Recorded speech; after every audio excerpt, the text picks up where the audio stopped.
6개월의 그 삶을 순서대로 사복음서에서 줄을 이어서 지금 여러분들과 같이 공부하고 있습니다. 자, 그 다음에 지난 주일에 우리가 누가복음 7장 31절부터 35절 거기에 대해서 그 말씀으로 그리고 마태복음 11장 16절의 쪽과 이 두 군데만 이 장태의 피리 부는 아이 비유가 기록되어 있습니다. 그 다음에 누가복음 7장 36절 35절 말씀입니다. 이 누가복음에만 이 여인의 이름이 기록되어 있는 것 같아요.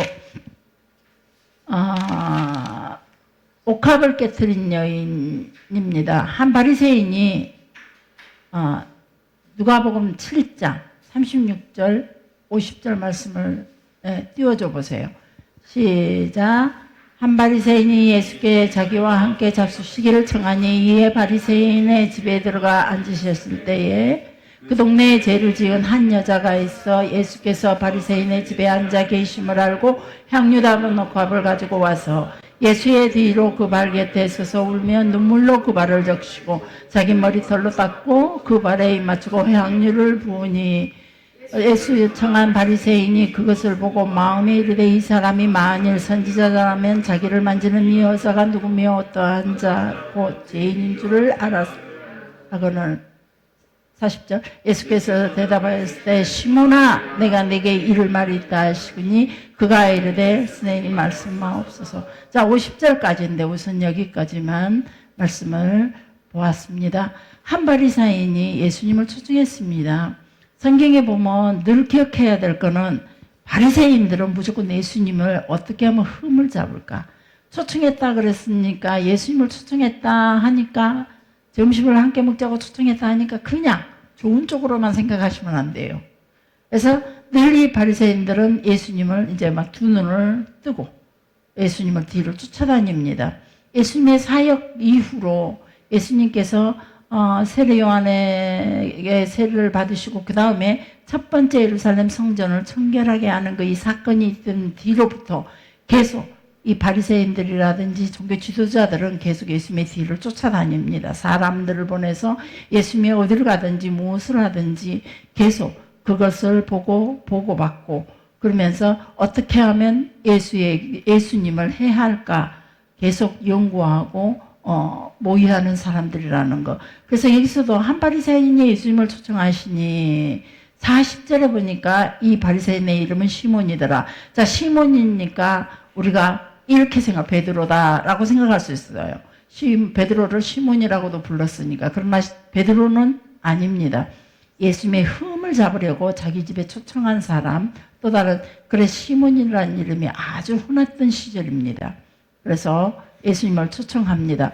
이때 한 여인이 옥합을 깨뜨려 울면서 눈물로 자기 발을 적시고 자기 머리털로 닦고 그 발에 입 맞추고 향유를 붓습니다. 이 여인은 귀신 들렸던 막달라 마리아라고 학자들이 설명하기도 합니다. 또 어떤 학자들은 뒤에 나사로의 동생 마리아로 이 사건과 하나로 합해서 말씀하시는 분들도 계시더라고요. 그러나 장소가 분명히 여기는 저 위쪽 갈릴리 쪽입니다. 가버나움 지역이고 또 막달라 마리아는 예수님이 십자가에 죽으시기 전에 일주일 전에 저 유다 쪽에 있는 사람이라는 겁니다. 그래서 나 예루살렘 근교에 사는 사람이에요. 베다니 지역에 사는 사람이고 여기는 북쪽 가버나움 지역 갈릴리 호수를 중심해서 있는 가버나움 지역의 여인입니다. 39절에 보니까 예수님을 청한 바리새인이 마음에 딱 보기 시작하는 거예요. 아니 이 예수라는 사람이 선지자라면 자기를 지금 만지는 이 여자가 누군지 선지자라면 이 여자가 죄인이란 걸 알 텐데 라고 생각을 합니다. 그래서 이게 무슨 뜻이냐면 죄인과의 접촉은 자신도 부정해지기 때문입니다. 이 막달라 마리아는 7 귀신 들렸던 여자입니다. 그래서 귀신이 들렸다는 건 아주 부정한 거죠. 유대인의 입장에서 아주 부정한 여인이라는 겁니다. 그래서 이 부정하다는 이 단어 때문에 술집 여자로 한동안 오해받기도 우리 목사님들이 이 술집 여자로 설명하기도 했어요. 네, 우리가 부정하다는 단어에서 주로 보면 종교적인 관계에서 부정을 많이 강조를 합니다. 부정하다는 말, 성경에서 부정하다는 단어는 거진다 종교적인 단어에서 부정이라는 단어를 많이 사용합니다. 하나님을 배격하는 행위, 하나님 외에 다른 신을 섬기는 행위, 이런 것들을 많이 부정하다라고 말씀하고 있다는 거죠. 그래서 그때 예수님께서 이 바리새인을 부릅니다. 바리새인이 그런 생각하는 것을 아시고, 시몬아, 네게 할 말이 있다. 그러면서 41절에 보니까 41절 주십시오. 이르시되 빚주는 사람에게 빚진 자 둘이 있는데 하나는 500데나리온을 줬고 하나는 50데나리온을 빚을 졌다. 빚진 자의 비유를 설명합니다. 둘 다 탕감해 줬는데 만약에 이 둘 다 탕감해 줬다면 누가 더 사랑을 받은 자냐, 누가 더 은혜를 입은 자냐라고 물으신다는 거죠. 누가 더 예수님께 감사하겠느냐. 이 죄인은 이 여자의 죄가 사해졌기 때문에 이 여자가 정말로 이렇게 나를 사랑한다는 거죠. 자기의 그 귀한 향유 값을. 이 향유는 우리가 수없이 설교 들으면서 설교 말씀으로 통해 우리가 들어왔지만 향유는 이들에게 결혼하기 위한 자금이라고 봐야 돼요. 결혼 자금, 지참금 같은 것이죠. 옛날에 우리는 딸들을 시집 보내기 위해서 옛날에 딸들을 시집 보내기 위해서 반드시 오동나무를 심었죠. 그래서 오동나무가 좀 가벼워요. 이렇게 무거운 나무도 저 혼자서 끌면 끌어져요. 뭐 아주 긴 것도 혼자서 끌면 끌 만큼 아주 가벼워요. 그래서 그런 것들로 인해서 장롱을 만들었고, 그래서 그걸로 장롱을 만들어서 같이 시집 갈 때 장롱을 만들어서 살림도구를 해갈 때에 해줬거든요. 그래서 과거에 보면은 오동나무를 심었고, 그러듯이 이 결혼 집창금에 이런 동네에서는 반드시 이런 향유를, 비싼 향유를 통해서 모아놨다가 그것을 나중에 팔아서 결혼 집착금으로 많이 사용하고, 아니면은 가장 귀하게 자기에게 소중한 사람에게 이 향유를 사용한다는 거죠. 결혼할 때 사용하기도 하고 그런가 봐요. 돈 많은 사람들은. 근데 가난한 사람들은 그걸 팔아서 지참금으로 많이 사용한다는 거죠. 자, 그래서 이 향유는 정말 자기의 일생 동안 모아놓은 귀한 향유라는 겁니다. 그런 향유를 가지고 예수님에게 머리에 붓고 눈물로 예수님의 발을 적시고 자기 머리털로 그것을 닦았다는 거예요. 근데 바리새인 보기에 아니 이 여자는 부정한 여자잖아, 귀신 들렸던 여자잖아 라고 말하는 거, 생각을 하는 거죠. 그래서 저사 예수는 절대 선지자일 수가 없어. 선지자라면 자기 자신을 하나님 앞에서 이렇게 부정한 여자가 자기를 이렇게 와서 만질 수 있도록 허락하지 않을 텐데 그걸 허락했기 때문에. 그래서 지난번에 목사님께서 이것 한번 설교 말씀하실 때 누가 더 죄인인가 라고 물었던 적이 있었던 것 같아요. 누가 더 죄인인가? 누가 더 죄를 탕감받았는가? 우리가 이 여인으로 통해서 한번 생각해 볼 수 있는 내용이라는 겁니다. 바리새인은 예수님을 초청해서 식사 대접을 합니다. 그리고 예수님 뒤로 살며시 간 이 여인은 발 곁에 서서 울면서 눈물로 그 발을 적시고 자기 머리털로 닦고 그 발에 입 맞추고 향유를 붓는다라고 기록하고 있어요. 근데 44절에 보니까 그 여자를 돌아보며 시몬에게 이르되 이 여자를 보느냐라고 예수님께서 말씀하시죠. 내가 내 집에 들어올 때 내게 너는 발씻을 물도 주지 않았다. 저는 이 말씀을 듣을 때 진짜로 마음에 크게 와 부딪혔어요. 너는 내가 왔을 때 내게 발씻을 물도 주지 않았는데 이 여자는 자기의 눈물로 내 발을 적시고 있다. 그리고 자기의 머리털로 닦는다. 그리고 너는 내게 입 맞춘 적 없다. 그들의 인사가 입 맞췄다가 볼을 요리 만지기도 하고 볼에다 살짝 입을 맞추기도 하더라고요.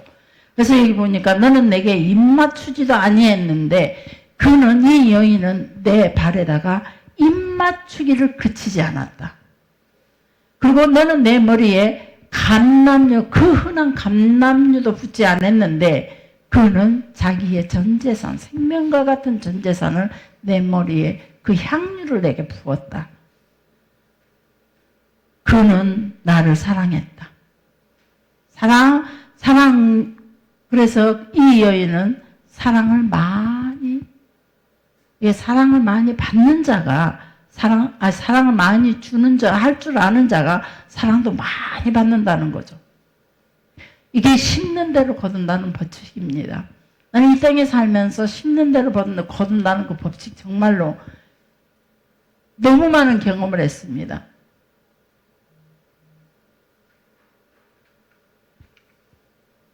사함을 받은 사람, 받은 일이 적은 자는 적게 사랑할 수밖에 없다는 것을, 많이 용서받은 사람, 많이 사함을 받은 사람, 많이 사랑을 받은 사람, 많이 사랑할 수밖에 없다는 거예요.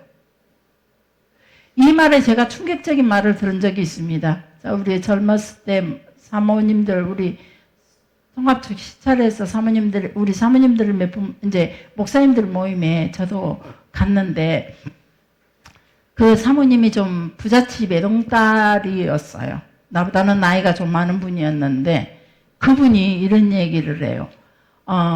나는 며느리를 드린다면 부잣집 며느리를 드릴 거야. 사랑받은 사람이 사랑할 줄 알아. 그러면서 사모님들처럼 고생한 사람들은 진짜 사랑을 나눌 수가 없다는 거든. 그 말에 저는 그 사모님을 다시는 안 만났어요. 연관이 큰가 봐요, 제가. 그래서 나 며칠 전에도 그랬다니까요, 우리 목사님. 우리는 목사님한테 그랬어요. 우리는 사회성이 부족한 사람인가 봐. 남들이 들으면 웃겠지만, 실제로 내가 스스로 남을 찾아가 본 적이 없어요. 이제 이런 경우, 어제 장로님, 제가 아끼는 분 장로님도 거기서 빠져나와서 한 번도 찾아가 본 적 없어요. 지나간 교회도 한 번도 찾아간 적이 없어요. 근데 교회를 안 다니고 계신다는 소식을 듣고 이제 제가 찾아러 갔던 거죠. 그랬지. 제가 사람을 찾아다니면서 어떻게 하지를 못해요. 그날 그렇게 말한 사람은 다시는 안 봐요. 지금도 그 사모님만 생각하면 X 쳐놨어요. 진짜 사랑할 줄 모르는 사람이에요. 너무 곱게만 자라서. 진짜 사랑이 뭔지를 모르는 거죠. 자, 그런 사함을 받은 일, 여기서는 예수님께서 말씀은 사랑을 많이 받은 자라는 표현보다도 사함을 많이 받은 자가 더 많이 사랑한다는 거죠. 사함을 많이 받은 자. 누가 더 죄인인가? 이 말에 예수님 바리새인들에게 이렇게 말합니다. 독사의 자식들아, 너희는 맹인이다. 너희들은 앞을 보지 못한다. 이 말이 자기네들은 바리새인들은 이해하지 못하는 말들이에요. 우리에게 왜 맹인이라고 하지? 적어도 내가 저 사람들보다는 성경을, 율법을 더 잘 알고 우리는 그걸 연구하면서 사는 사람들인데 누구보다도 내 눈이 밝은데 왜 우리보다 맹인이라고 말하는 건지. 그것을 율법을 더 많이 알고 그걸 읽고 배워서 백성들한테 가르치는 것이 바로 우리인데, 바리새인들. 바로 그게 내가 백성들한테 가르쳐주고 있는 것이 바로 우리인데, 예수님은 자기들에게 독사의 자식들아 그러고 하나님을 가르치고 있는 자기들에게 독사의 자식들아 그리고 맹인들이라 말했고 또다시 저 바리새인들의 누룩을 조심하라라고 외치기 시작하는 거예요. 예수님이. 이 말이 그들은 이해할 수가 없는 거예요. 누룩의 성질은 좋은 뜻과 나쁜 의미로 성경에 많이 사용하고 있어요. 누룩은 하메츠라고 말하는데 보통 이제 부풀게 하는 성질이 있다는 거 우리가 너무 잘 알고 있죠. 그래서 보통 누룩은 죄나 악을 상징으로 성경에서 많이 말해주고 있어요. 부풀게 하는 그 성질로 인해서 많이 그렇게 얘기하고 있어요. 그러면서 바리새인들이 누르기 가르치고자 하는 것은 바리새인들이 가르치고자 하는 것, 바리새인들의 사상과 정신을 비유해서 누룩으로 표현한 거죠. 그래서 12절에 보니까 네, 그냥 제가 이렇게 사두개인이나 바리새인들의 교훈을 누룩으로 말씀하고 있는 것이 정확하게 누룩이다라고 표현해주고 있습니다. 그래서 이 가르치는 그 교훈이 오염시키는 그들의 나쁜 사상과 정신을 오염시키는 곰팡이와 같다는 의미를 결국 그들은 자신들도 그런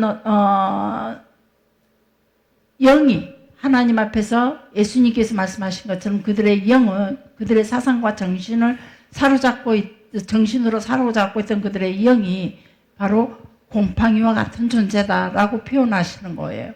이게 우리가 성경을 공부를 많이 해야 돼. 제가 신학교를 가서 그걸 느꼈어요. 신학교를 가면 학문적으로 가르쳐요. 신앙을 가르치는 게 아니라 신앙이 뚝뚝뚝뚝 떨어지는 걸 많이 가르치더라고요. 이런 이야기 들어보셨는데 신학교를 가서 제가 그걸 들었어요. 광야 40년 길에 하나님께서 불기둥을 허락하셨다 그랬죠. 자, 우리는 이걸 생각했을 때 하나님의 임재와 하나님의 기적으로 생각해요. 그런데 신학교에서는 뭐라고 표현하냐면 거기가 땅속에 석유가 많이 있잖아요. 그게 중간중간 터져서 불이 나서 불기둥을 일었다라고 말해요. 그 지형적인 조건을 가지고 입장 벌리죠. 저도 저희 가고 사모로서 거기를 가가지고 그렇게 신학생들을 그러니까 신학교를 어중간히 나오면 완전 신앙 떨어져요. 어떤 그때 당시 지형적인 조건으로 통해 예수님께서 기적을 베푸시기도 하셨죠. 메뚜기 때는 절대 사막에 있을 수가 없어요. 먹을 게 없으니까, 풀이 없으니까. 근데 하나님께서 동풍을 불어서 메뚜기 떼를 사막으로 보냈죠. 광야로 보냈죠. 근데 그게 그때 시절에 그 바람이 아주 강력한 태풍 바람이 들어와서 그게 올 수밖에 없었다는 거죠. 이렇게 표현들을 하는 것 보고 신학교가 절대 쉽게 가서는 안 되구나. 어중간한 신학교로. 그래서 신학교를 다니다가 그만뒀던지 기본적으로 전도사 시절을 잠깐 하다가 목회를 잠깐 하다가 그만두신 분들을 보면은 진짜로 얘기하는 것 보면요. 하나님의 어떤 그런 능력과 권능의 상징들을 전부 다 사회적인 어떤 조건과 어떤 자연적인 조건들, 천재지변으로 통해서 일어날 수밖에 없는 그런 사건들을 가지고 꽤 맞춰서 설명을 하고 있어요. 시대에 따라서, 그때 당시에 어떤 조건들에 따라서 이런 일이 있을 수밖에 없었다라고 말해요. 그런데 분명한 거는 제가 지금 그때 그 시절의 기적과 지금 이 시절의 기적은 달라요. 그러나 하나님께서는 그때 시절의 기후를 사용했든지 그때 시절에 어떤 환경들을 사용했든지 간에 그것은 하나님께서 이스라엘을 향한 당신의 백성들을 향한 분명한 능력 행함이라는 거. 우리가 그걸 잊어버리면 안 돼요. 근데 끝까지 신학을 공부하면 그렇게 설명할 수도 있을지 잘 모르겠어요. 그래서 우리 목사님 앞에 제가 그때 당시도 우리 목사님께 겁나 반박을 했어요. 신학교 목사들 같이 믿음 없는 사람들 없다고. 믿음이 없어요. 그들 보면 신앙생활 자체도 우리의 성경 공부를 신학생들을 성경 공부 가르치는 자체도 믿음 없는 단어들이 너무 많아요. 사건들이 너무 많고.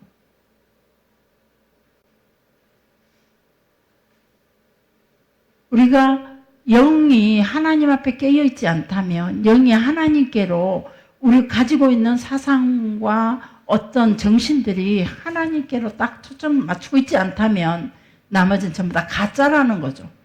우리 인간 중심, 내 중심, 내가 원한 또 세상적인 어떤 지식 중심이라면 그들이 하는 신앙생활은 절대 무의미하다는 거죠. 왜 하나님께 초점을 맞추는 게 아주 중요하다는 겁니다. 그래서 이 말씀들을 생각하면서 제가 잠시 한번 묵상을 해봤어요. 어떻게 이런 부분들을 가지고 우리가 교인들과 같이 은혜를 나누며 생각해 볼까? 목사님께서 지난번에 이거 설교하실 때도 이 말씀을 가지고 겁나 많은 토론을 했었거든요, 목사님이랑. 근데 진짜 예수님이 오신 목적을 뭘로 생각하세요? 최상노님, 예수님이 오신 목적. 예, 너무 잘 알고 있죠. 그래서 사모님이 어떤 의도를 가지고 질문할지 몰라서 대답을 못 하시죠. 우리 보통 이렇게 말해요. 예수님 오신 목적은 십자가에 죽으시기 위해서 왔다고요. 근데 제가 성경을 읽으면서 보니까 예수님께서는요, 분명히 우리를 살리러 오셨어요. 그 중에 하나가 십자가의 사건이에요. 예수님 오신 목적은 첫 번째, 예수님이 이 땅에 오신 육신의 옷을 입고 이 땅에 오신 목적은 첫 번째, 대속과 부활이에요. 그 대속과 부활로 통해서 우리가 하나님을 에덴에서 살다가 죄로 인해서 떠나서 하나님을 떠나 어린아이가 부모를 떠나 있으면 불안과 초조를 느끼듯이 우리도 하나님께서 지으셨기 때문에 하나님의 영으로, 하나님의 생기로, 하나님의 모양과 하나님의 형상으로 지어졌기 때문에 우리가 하나님을 떠나게 되면 그때부터 불안과 초조가 있는 거예요, 인생은. 그래서 모든 인생들이 보면 불안과 초조가 없는 사람이 없어요. 얼마 전에 우리 청년들도 저보다 그러거든요. 사모님, 저 사실은요, 안정제를 먹고 있어요. 야, 니 왜 먹냐?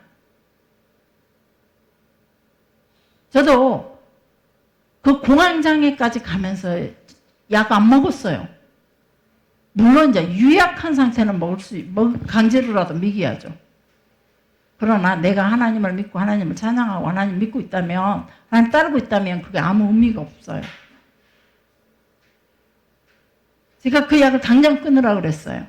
오히려 그 약이 우리의 정신을 더 안 좋게 물들게 만들고 우리의 정신을 오히려 더 갉아먹는 독약이 되니까 우리 그냥 그 우울증 약 먹고 나면 사람이 더 안 좋아지더라고요. 그래서 먹지 마라 그랬어요. 공황장애 약 먹고 나면 사람이 더 이상해져요.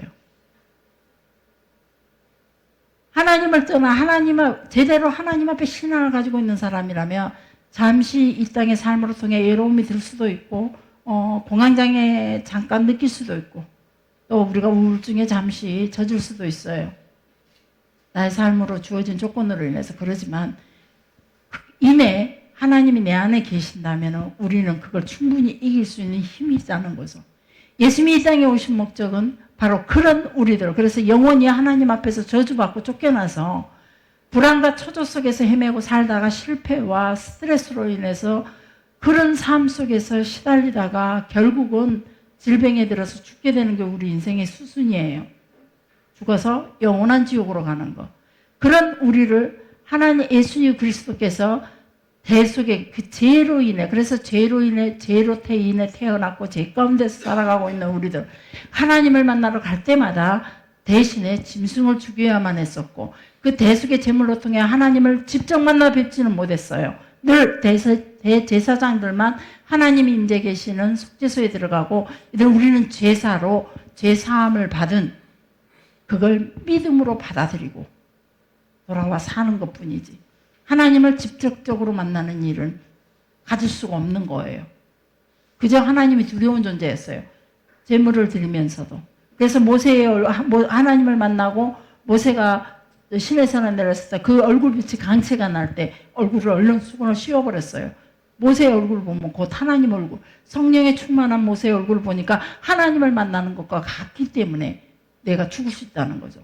인생은 하나님을 떠나서부터 하나님 앞에 범죄하면서 그렇게 하나님이 두려운 존재였다 이 말이에요. 그런 그들에게 예수님께서 오셔서 모든 죄의 문제를 대신 지시고 십자가에 죽으셨어요. 죽으시면서 죽으심과 동시에 우리가 알고 있듯이 성전의 휘장, 하나님과 인간 사이에 가로막혔던 그 성전의 휘장이 쫙 위로부터 아래로 찢어지면서 히브리서 말씀에 보면 하나님께로 갈 수 있는 길이 단변에 열렸다라고 말하고 있어요. 그래서 우리는 하나님을 그때부터 예수 그리스도의 죽음으로 통해서 하나님을 바로 만날 수 있는 거예요. 이게 복음이에요. 우리가 5분 전도, 10분 전도가 전부 다 이 복음 속에 들어있는 거예요. 그래서 단번에 하나님을 만나러 갈 수 있는 길이 열렸어요. 늘 언제든지 내가 외로울 때, 내가 우울할 때, 내가 슬플 때, 내가 삶에 실패를 겪었을 때 나는 언제든지 하나님을 만나러 갈 수 있는 길이 있어요. 누구로 통해서? 예수 그리스도가 내 죄 문제를 해결해 줬다는 이걸 믿는 자만이. 믿지 않는 자들은 여전히 하나님을 만나러 못 가는 거죠.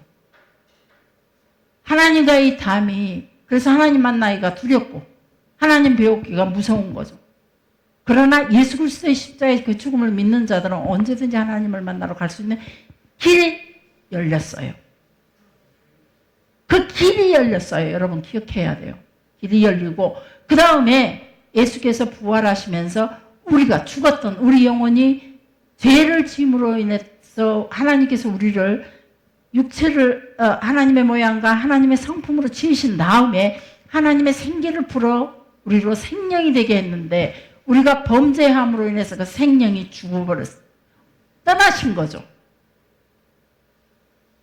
그래서 우리에게는 그 생명, 그래서 계시록에 보면 살아있는 자 같으나 죽은 자라라고 표현하고 있어요. 하나님의 생명이 없는 자는 살아있는 것 같으나 죽은 자라고 그랬어요. 그래서 우리는 하나님의 생기를 통해 생명 있는 사람이 되어서 하나님과 영적인 교감을 충분히 할 수 있다는, 그래서 그 생명 있는 자로 통해, 그 생명으로 통해서 하나님과 영적인 교감이 있고 그 하나님을 만나러 가서 하나님과 대화할 수 있다는 거죠. 그리고 나서 그 다음에 예수님께서 하신 일이 있어요. 이 땅에 오신 일은 첫 번째 대속과 부활로 통해서 우리에게 그 생명을 부활로 통해 다시 한번 살 수 있는, 우리의 영이 다시 살 수 있는, 우리 육체 가운데 하나님의 영이 생기가 다시 들어와서 살 수 있는 그 길을 열어주신 거죠. 부활로 통해. 그것이 영원한 천국으로, 예수님의 죽음과 부활로 통해 우리를 완전히 영원한 천국으로 훌딱 데리고 가는 게 아니에요. 우리가 예수 다시 살 수 있는 길을 열어주셨어요. 그리고는 우리는 여전히 인간이라 예전에 가졌던 하나님의 불신의 길, 하나님 앞에 범죄했던 죄의 근본들, 이 땅에서 살아왔던 죄의 그 생활 어떤 습관들, 그리고 늘 하나님을 배교했던 그런 마음들이 여전히 우리에게 자리 잡고 습관처럼 돼 있던 것이 하루아침에 변하는 게 아니에요. 그래서 예수님께서 떠나시면서 성령을 보내주셨어요. 그래서 예수님이 오신 것은 하나님의 생기를 우리에 다시 한번 회복시키는 것, 성령으로 통해. 그래서 우리 육체 가운데 오순절로 통해서 성령께서 우리 가운데 오신 거예요. 다시 하나님의 생기가 우리 속에 부어진 거예요. 성령의 역사가 없다면 우리는 여전히 살았으나 죽은 자, 살아있는 것 같으나, 살았으나가 아니에요. 살아있는 것 같으나 죽은 자예요. 우리 속에 성령이 안 계신다면. 성령이 그만큼 중요해요. 그래서 성령께서 우리 가운데 오셔서 하시는 일이 있어요. 예수님께서 우리를 대속해서 죽으시고, 죄를 대속해서 죽으시고, 다시 한번 우리에게 생명이 됐어요. 생명을 주시는 길을 열어주셨는데, 우리 스스로 그 길을 찾아갈 수 없으니 성령, 하나님의 영을, 생기를 우리에게 다시 부어주셔서 우리가 다시 그 길을 찾아갈 수 있도록 성령이 우리 안에 육체 가운데 성전상 오셔서 우리를 가르치시고 인도해 주시는 거예요. 그 생명의 길로, 에덴으로. 그래서 에덴에 들어가서 우리는 지금 우리는 예수 그리스도의 보혈의 피로 이미 구원을 얻었고 이 예수님의 생명을 얻은 우리예요. 그리고 하나님 앞에 예배자로서 이렇게 예배드리며 살아가고 있는데 우리에게 여전히 고난이 있고 왜 우리에게 여전히 아픔이 있고 두려움이 있고 초조함이 있는지, 바로 우리가 하나님의 우리 육체 가운데 성령이 안 계시기 때문에 그 성령을 인정하지 않는 거예요. 하나님의 인격적인 분이에요. 내가 그 우리 속에 역사하시는 성령을 인정하지 않으면 성령은 떠나셔요. 하나님은 떠나셔요. 내가 너희와 영원히 함께 하겠다 수없이 약속했던 거는 우리가 인정하고 받아들일 때예요. 그 분의 바운드 라인 안에 들어가 살 때만이 가능한 거예요.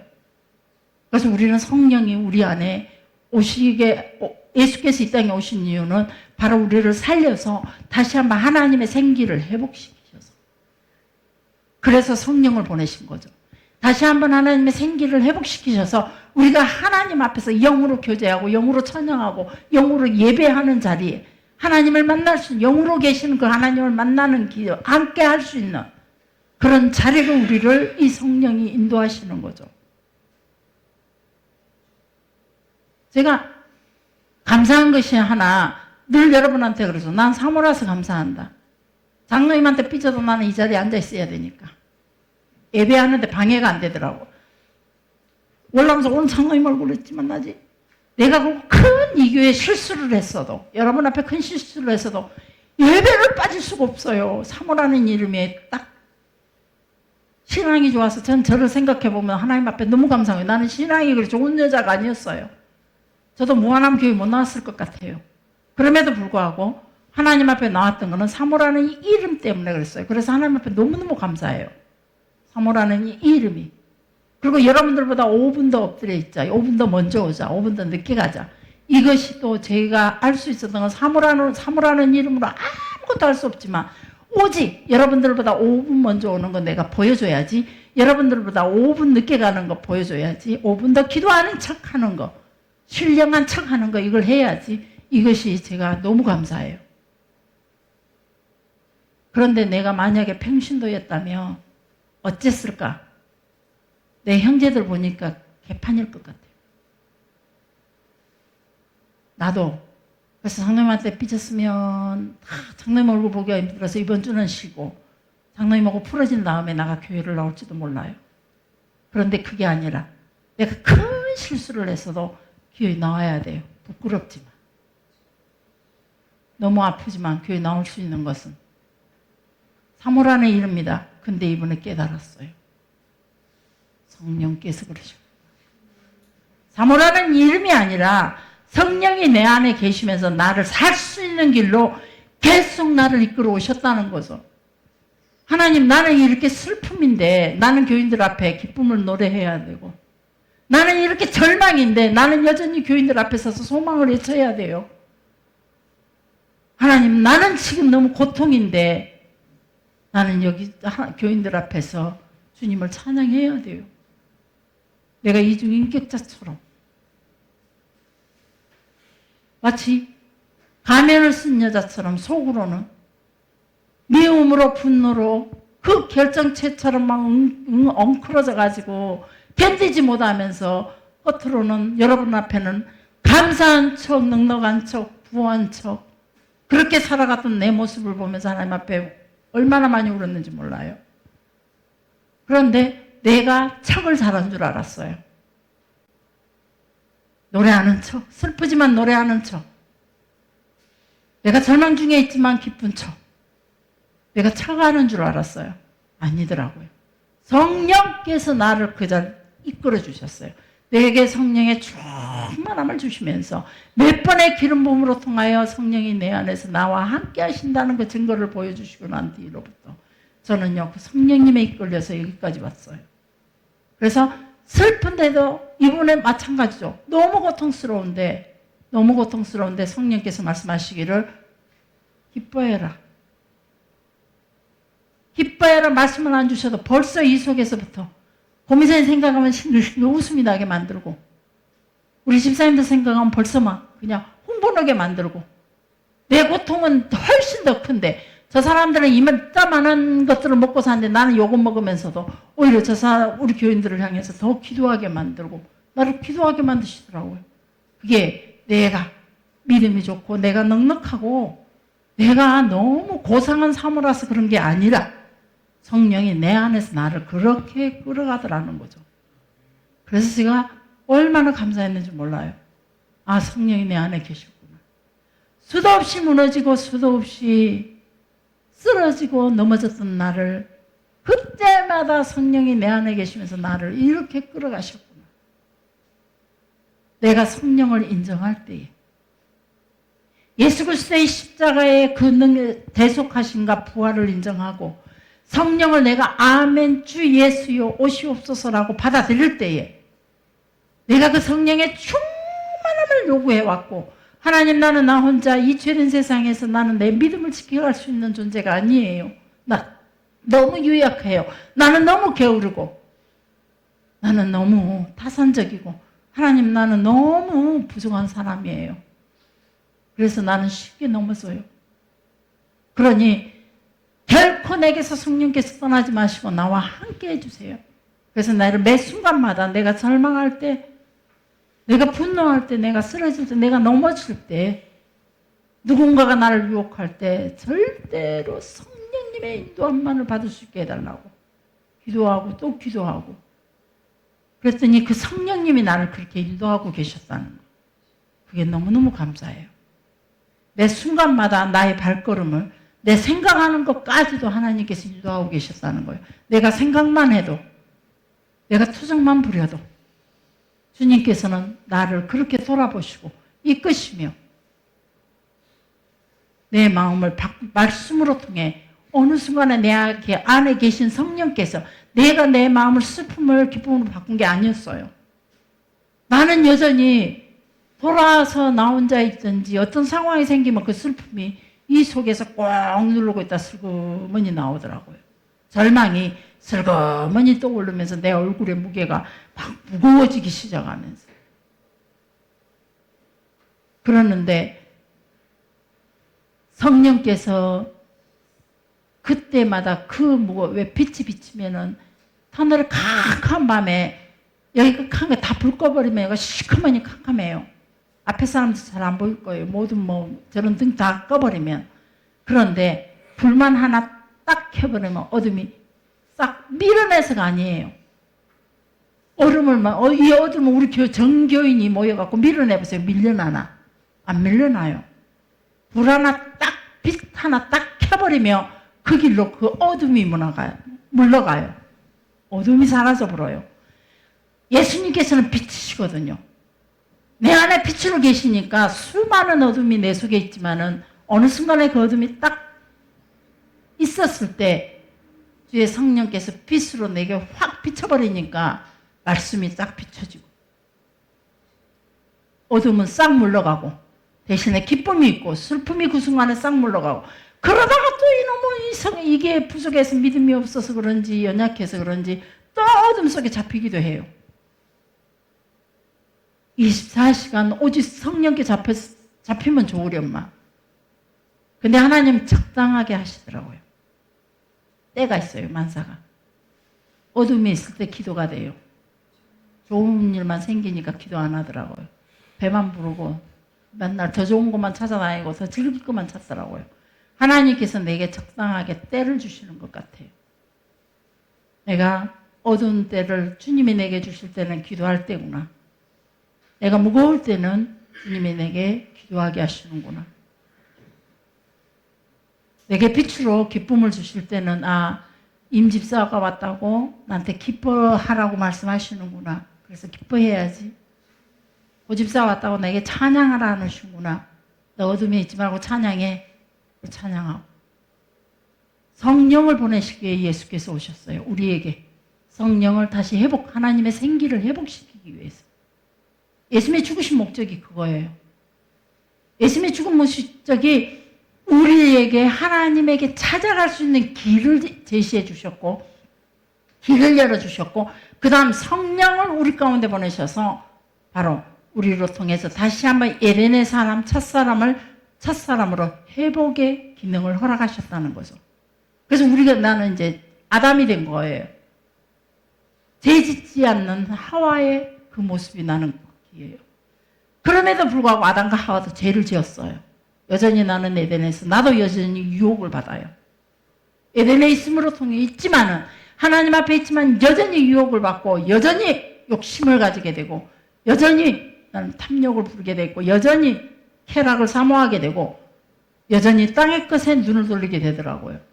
그럴 때도 여전히 성령께서 제게 그때 제 속에 성전 삼고 계신 성령께서 저를 가르쳐 주셔요. 포기해라. 그래서 손 놓자. 나 죽으면은 빈손으로 갔다가 빈손으로 가는 게 당연한데 뭘 내가 이만큼도 내가 가하다. 이만큼 주시는 애도 너무 감사하다. 이 썩어질 육체에 내가 안위를 찾으면 뭐하냐. 언제 죽을지 모르는 썩어질 육체 가지고 누군가를 섬기고 주의 일하고 부지런히 교인들 보기에 게으른 모습이 아닌 부지런한 모습으로 자꾸 보여주자. 누구들도 살아서 움직이라고. 나처럼 좀 살아서 움직여봐. 이렇게 보이기 위해서. 그런 사이에 성령께서 생기를 내 속에 부으셔서 성령으로 통하여 그런 생각으로 자꾸 바꿔주시고 하나님의 생각, 살아있는 생각, 살아 움직이는 생명이 되게 하신다는 거죠. 그 다음에 주님께서 마지막 숙제가 남아있어요. 너희를 위하여 처소를 예배하라. 그것이 바로 저 영원한 천국.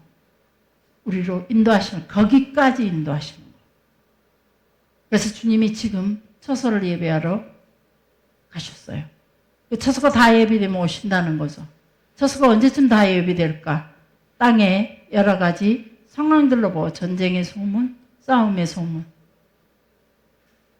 그리고 주어지는 자연재해의 모든 것들로 통해서 그리고 사람들이 그만큼 악해지고 교회의 수는 자꾸 줄어들고 교인들은 자꾸 모자라고 적어지고 우리의 자녀들은 날로 악해지고 사람들은 날로 하나님의 없이도 살 수 있는 너무나 많은 배교가 자연스럽게 일어나는 이런 시대가 돼가는 것이 바로 지금이 종말의 때는 처소가 거진다 마련되지 않았나. 우리의 사회를 바라보면서 내 시대를 바라보면서 우리를 향한 그 처소가 준비되지 않았을까. 저 영원한 나라가. 거기까지가 예수님 우리를 위해 오셨. 예수님 왜 오셨느냐. 다시 여러분에게 반복한다면 우리의 대속과 부활을 위해 이 땅에 오셨고 그 다음에 성령을 보내시기 위하여 오셨어요. 우리로 하나님의 생기를 회복시키기 위해 하시기 위하여 오셨다는 거죠.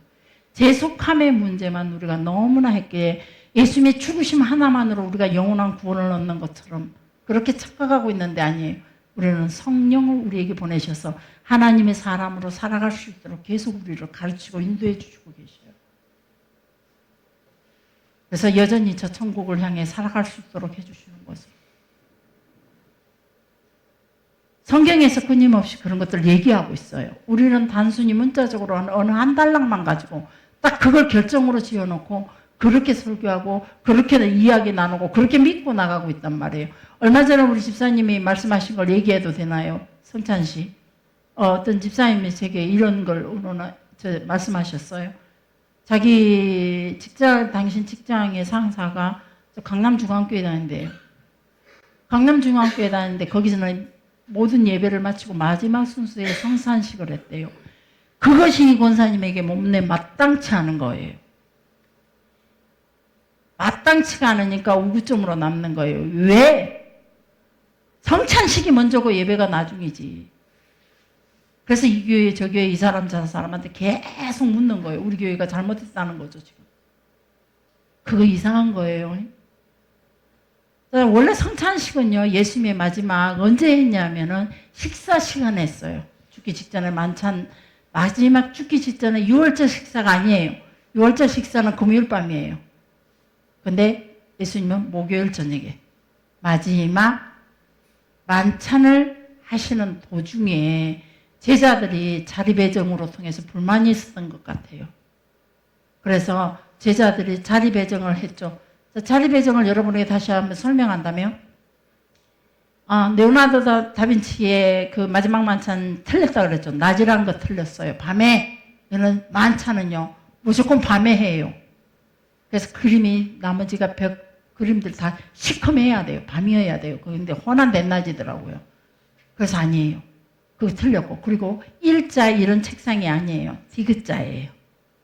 디귿자 책상이에요. 탁자예요.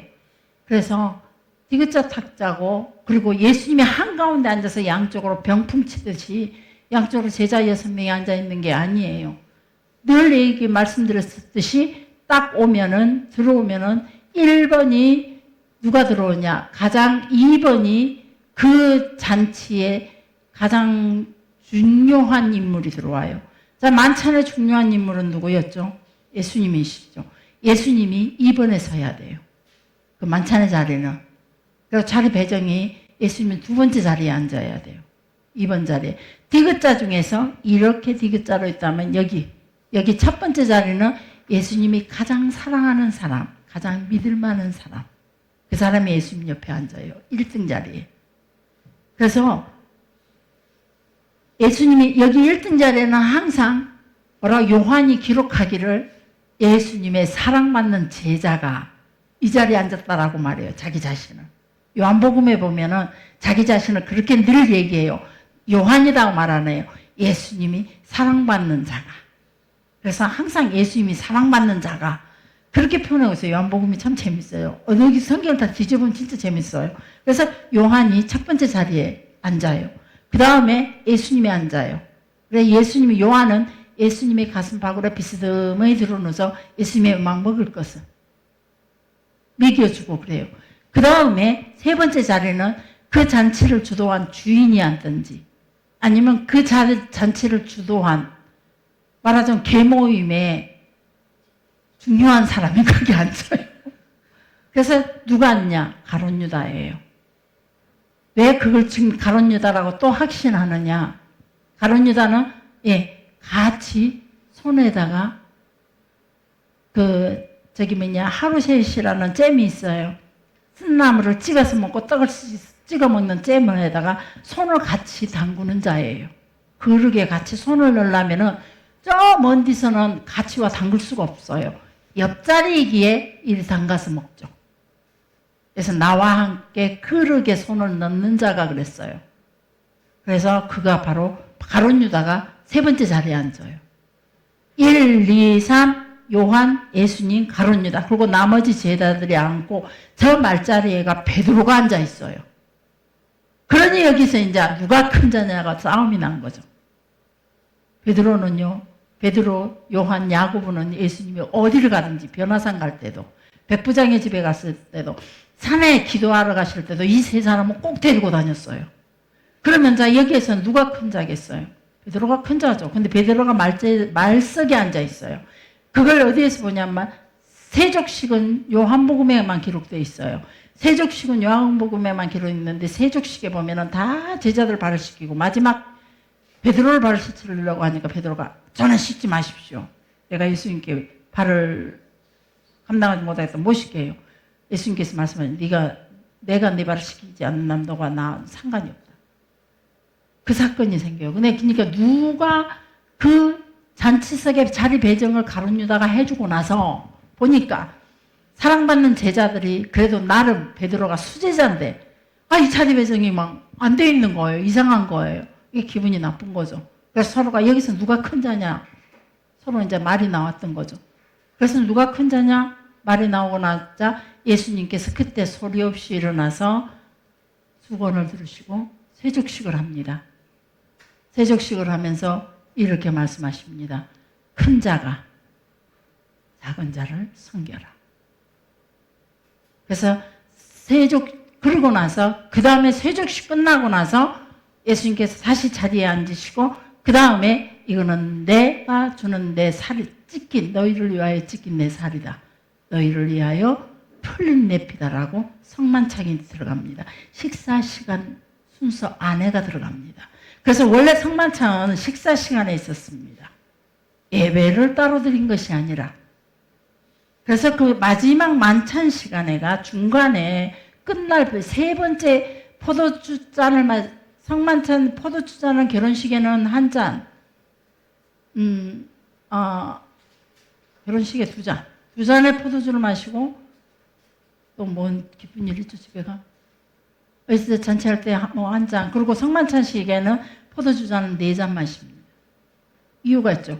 애굽에서 우리를 구원했던 시간들을 기억하면서 그 순서 내에 성만찬 시간에 마지막 6월절 식탁에서 네 번의 순서로 처음에 포도잔 마시고 두 번째 순서를 하다가 쓴 잔을 먹고 그러면서 또 포도잔 마시고 그 다음에 떡 나누고 포도잔 마시고 마지막에 끝날 무렵에 또 포도주잔을 마시거든요. 세 번째 포도주잔 마실 때에 거진 다 식사시간 끝나갈 무렵에 그때 성만찬을 가지게 됩니다. 자, 그러면은 강남중앙교회는 성만찬을 예배 마치고 했어요. 마치고 한 것이 잘못됐느냐 잘했느냐 우리 말할 수 없는 거예요. 그냥 때로는 성만찬식만 우리끼리 행할 수도 있어요. 예배 시간이 아니면 상황에 나는 아직 성만찬을 해본 적이 없어요. 그러면서 어떤 분이 돌아가시려고 하시면서 교회에 나오지 못하자는 그 집에 가서 간단하게 우리가 성만찬식을 예식을 갈 수도 있어요. 세례도 그 집에 가서 할 수도 있어요. 교회 나오지 못하고 돌아가실 자리에 있는 그분이 그걸 원하신다며, 그래서 성만찬식을 예배 시간에 그것도 먼저 해야 된다는 규정은 없어요. 그래서 그런 것 소식이 혹시 우리 교회에서도 그런 뭐랄까 미개의 소리는 하지 맙시다. 그런 걸로 여기저기 막 하면서 그런 일은 하지 마세요. 우리가 성만찬식을 해서 우리 집사님은 그게 어떤 건지 딱 물어봐 주시고 그러니까 너무 좋아요. 그분이 권사님이란 분이 그것 때문에 너무 막 골몰해가지고 의문을 삼으니까. 자, 그래서 이 성만찬식은 기념하는 거거든요. 출애굽을 기념하는 거예요. 그래서 우리가 기념하는 거는 우리가 바로 예수 그리스도가 이 땅에 우리에게 대속을 이루기 전에 죄인이었지만 그 예수님의 대속으로 인해서 우리가 구원 얻게 됨을 행하는 거. 우리가 출애굽을 기념해서 성만찬하는 게 아니에요, 지금은. 그걸 우리가 예수님으로 통해 죄에서 대속된 것을 기념하면서 이제 성만찬식을 하는 거지. 그래서 그런 것들이 우리가 제대로 성경을 알고 하나님의 뜻을 알고 행했으면 좋겠다. 너무 우리의 규례를 가지고 막 그걸 가지고 시험 들 필요 없고 그걸 가지고 따질 필요가 없어요. 아까도 말씀드렸듯이 교회가 그런 일이 생기면 장로님들이 딱 제자를 지켜주세요. 안수 집사님들, 권사님들 잘 지켜서 성도를 보호를 딱 먼저 해주세요. 그리고 목사님과 타협을 하시고 무조건 갈라서고 무조건 죄인이다 들쑤서대고 막 성토하는 이런 작업은 하나님 앞에 절대 옳지 않아요. 교회만 상할 뿐이에요. 그리고 나도 상해요. 사모님이 상한다가 아니라 여러분이 상한다 이 말이에요. 그런 작업은 여러분 스스로가 죄로 인해 그 죄로 인해 여러분이 상해져요. 그러지 말고. 그래서 이런 부분에도 이게 바리새인도 바로 예수님을 시험하려면서 바로 마리아를 가지고 자기들 스스로 자기를 더 상하게 만드는 거죠.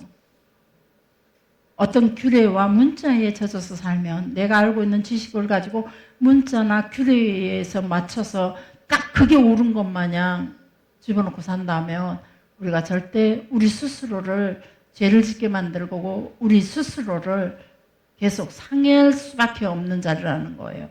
거기에 대해서 예를 들자면 말하자면 성만찬 갖고도 계속 머리를 쓴다면 자기만 상해요. 그리고 결국은 우리가 판단했을 때 답답한 분이죠. 좋게 말해서 답답한 분이에요.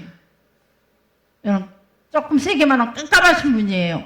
조금 더 세게 말하면 그냥 그런 거예요. 그러니까 우리가 그런 부분에서 너무 교회의 어떤 문제를 해결하는데도 그럴 것 같아요. 저희 아무쪼록 여하튼 이런 것 저런 것이 우리 교인들 속에서 무겁게 자리 잡지 않았으면 좋겠다. 그런 이제 이번 주 내내 제가 무거운 마음으로 지내면서 이런 부분이 우리 교인들에게는 정말로 좋은 지혜로움으로 판단하는 시간이 됐으면 좋겠다라고 생각합니다. 자, 이 여인 막달라 마리아는 나중에 막달라 마리아라는 복음서가 있어요. 성경 속에 들어오지 못했지만 그 복음서에 보면 나중에 그 복음서의 내용에 보면 베드로하고 싸워요. 예루살렘 교회에서. 막달라 마리아가 상당히 그 여성으로서 지도자적인 어떤 위치에 서는 것 같아요. 그래서 베드로가 예루살렘 교회를 맡고 있었을 때에 베드로하고 계속 부딪혀요. 여자들이 확실히 영성으로도 섬세하고 예민하거든요. 남자들은 좀 대충 넘어갈 때가 많죠. 그래서 부부가 집안에서 서로 부딪히듯이 이들은 부부는 아니에요. 또 말 착각하지 마.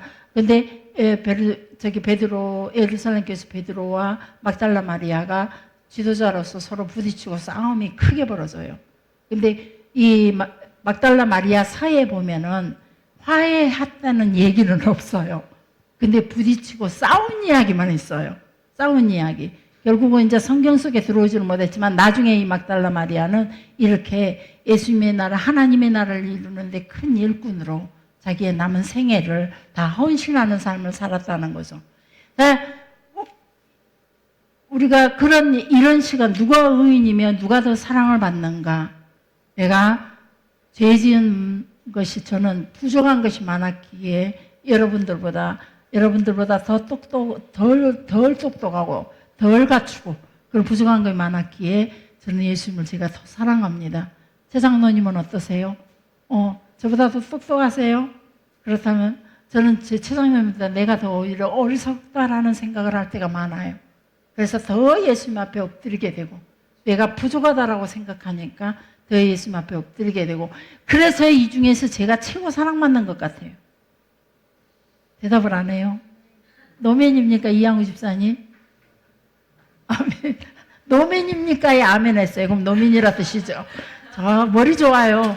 자, 우리 하나님 앞에서 정말로 우리의 모습이 하나님 앞에 어떤 모습이야 하나님이 기뻐하는가 정말로 우리가 진짜로 너무 섬세하게 깊이 있게 조심하면서 생각하고 행동해야 된다는 거 기도하겠습니다. 살아계시고